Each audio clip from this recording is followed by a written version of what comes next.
देखिए हमारे यहाँ लहसुन प्याज की भी, जो आप खाते हैं गार्लिक ऑनियन, उनकी भी मना किया गया। क्यों मना किया? क्या मांसाहार है? नहीं, मांसाहार नहीं है, पर क्योंकि ये तमस को बढ़ाता है, आलस्य को बढ़ाता है, प्रमाद को बढ़ाता है।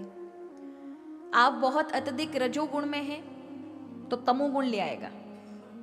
मतलब आप क्रियाशील हैं, अपने किसी लक्ष्य को लेके चल रहे हैं, किंतु यदि आपने ज्यादा इसका उपयोग किया तो होगा क्या? इसके परिणाम में आपके जीवन में जड़ता आ जाएगी। जड़ता माने हर चीज में स्लो चीज होना चालू हो जाएगी। आपकी सोचने का तरीका स्लो हो जाएगा, आपके जीवन की चर्या में बहुत धीमापन आ जाएगा, बुद्धि में भी एकाग्रता नहीं रहेगी और क्लियरिटी नहीं रहेगी, कोई विजन दिखाई नहीं पड़ेगा। जड़ता इसे कहते हैं। इसका मतलब नहीं क्रोध आएगा, ये आएगा। क्रोध तो वो आपका स्वभाव है, हो सकता है उससे आगे चलकर बन जाए, पर आरंभ में जो असर होता है, एक बार आप 2 महीने ना खाने के बाद असर देखना और 2 महीने खाकर के असर देखना, तब आप अपने शरीर पर हो रहे अनुभव और संवेदनाओं से पहचान सकते हैं कि जब आप 2 से 3 महीने इन चीजों का छोड़कर सात्विक भोजन पर आ जाएंगे, आपकी अवेयरनेस बढ़ जाएगी, शरीर को लेकर, चीजों को लेकर, हर चीज को लेकर। और आप जब 3 महीने इसका उपयोग करने के बाद अपने जीवन में देखेंगे कितनी जड़ता आ गई है, तो खुद के अनुभव से समझ आ सकता है। इसलिए प्राय हमारे यहाँ ज्ञान प्राप्ति के लिए, अगर आप भगवान की ओर चल रहे हैं, आप शास्त्रों का अध्ययन कर रहे हैं, ये बातें स्थिर रहें, इसके लिए हमारे यहाँ आहार पे विशेष ध्यान दिया गया है। भक्ति का आरंभ ही आहार से है। यदि आप जीवन में भगवान की ओर चलना चाहते हैं, जीवन में धर्म, आपके यहाँ सभी व्यक्ति चाहते हैं कि हमारे जीवन में अच्छा ही आए, कोई बुराई नहीं चाहता, लेकिन आ जाती है। क्यों? स्थिरता नहीं है मन की। तो मन की पहली सीढ़ी स्थिर करने की आहार, आहार से चालू होती है। आहार शुद्धो सत्व शुद्धि, सत्व शुद्धो ध्रुवाश्मिति ही। आहार शुद्ध होगा तो मन शुद्ध होगा, और आहार शुद्ध नहीं है तो मन शुद्ध नहीं रह सकता। इसलिए हमारे यहाँ कहा कि भैया ये देह देवालय प्रोक्तम। देह क्या है? चलता फिरता मैया मंदिर है, और इस मंदिर को लोग शमशान बनाई जा रहे हैं, गड़े मुर्दे गाड़े जा रहे। तो होगा क्या? जीवन में बेचैनी, अशांति, अस्थिरता के अलावा कुछ नहीं मिलेगा।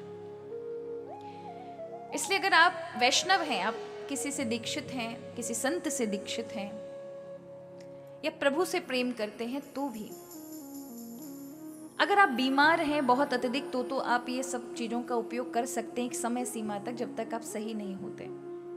अन्यथा प्रयास करें आप अपने दैनिक जीवन में ज्यादा इन चीजों का उपयोग ना करें, नहीं तो आपके जीवन में अच्छे विचार ज्यादा दिन टिक नहीं सकते। आप जो भी श्रवण करेंगे वो वाली मक्खी वाली बात होगी जो गंदगी पे भी जाके बैठती है और फिर लड्डू पेड़े पे भी जाके बैठ जाती है। तो हम स्थिर नहीं रहेंगे, हम डवाडोल रहेंगे अपने जीवन में।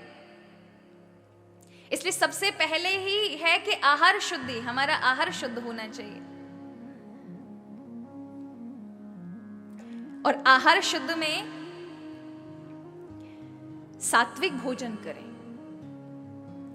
क्योंकि आहार से हमारा क्या बनता है? मन बनता है, सूक्ष्म मन। शरीर भी बनता है, आप जो भी खाना खाते हो उससे मांस बनता है, मज्जा बनता है, रज बनता है, वीर्य बनता है, ये सब बनता है।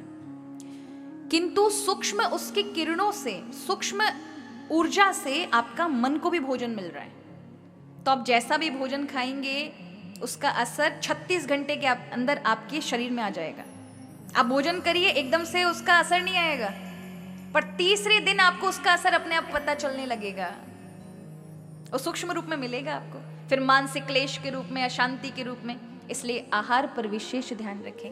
भक्ति में चलने की पहली सीढ़ी ही यही है, आहार पवित्र रखो। फिर उसके बाद है श्रवण।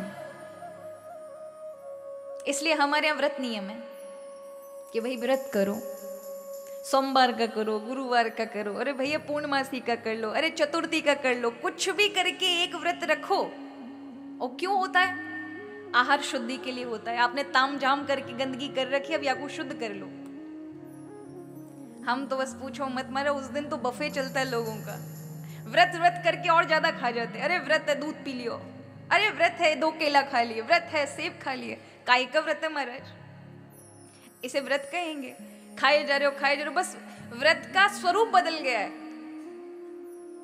खाने के पदार्थ का स्वरूप बदल दिया है। आप अन्न नहीं खा रहे, बाकी तो सारी चीजें खा ही रहे ना, साबूदाने की बना के खा रहे, उसकी बना के खा रहे, इसकी बना के खा रहे।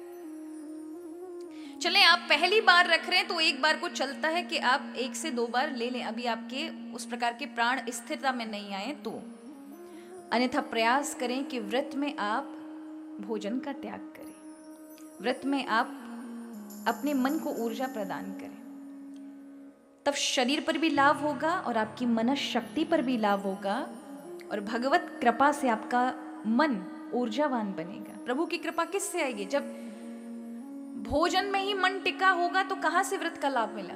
भोजन में ही सोच रहा है, 10वीं से ही सोचने लग जाते एकादशी के बारे में, अच्छा कल एकादशी क्या बनाए, तुम क्या खाओगे बेटा, तुम क्या खाओगे, कल क्या बना दूं। और बनाने के बाद भी वो पूरे दिन केवल मन चलता रहता, तो मन जिसको लगाना था वो कहां पर है? भोजन में घूम रहा है।